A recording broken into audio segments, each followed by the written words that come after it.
దీనికి సంబంధం లేదు. త్వరలోనే వీలైతే ఇంకా ముఖ్యమంత్రి కూడా మారుతాడు అంటున్నారు. ముఖ్యమంత్రి మారితే రాష్ట్రానికి అరిష్టం పోతుంది. రానున్న రోజుల్లో వచ్చేది వెలిగేది కాషాయమే. ఈ రాష్ట్రంలో రాష్ట్ర ప్రభుత్వం రాగానే ఏదైతే అప్పులను తగ్గించి అభివృద్ధి వైపు తీసుకెళ్తుంది రాష్ట్రానికి. 3 రోజుల నేపథ్యంలో జరుగుతున్నప్పుడు జిల్లా నాయకులను రాష్ట్ర నాయకులను ఔదార్యం చేసి దీని ఏ విధంగా ఇస్తారు? ఈ ప్రభుత్వం ఒక పిరికి ప్రభుత్వం.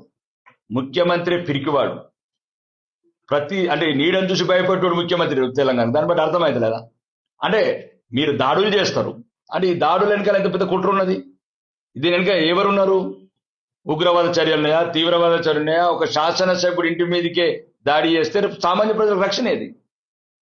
సామాన్య ప్రజలకు రక్షణ ఏది? ఈరోజు ఆడపిల్లలు హాస్టల్లో ఆడపిల్లలు చేసుకున్నారు, రోడ్ల మీద అమ్మాయిల మీద అత్యాచారాలు జరుగుతున్నాయి. కాబట్టి ఇక్కడ శాంతి భద్రతలు మొత్తానికి విఫలమైనవి.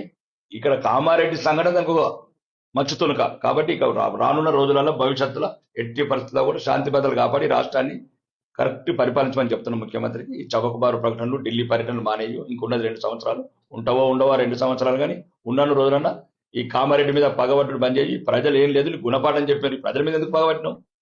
నువ్వు చాతగానే వాడని నోడగొట్టిండ్రు. కడుపులో విషం పెట్టుకున్నావు ఇట్లా.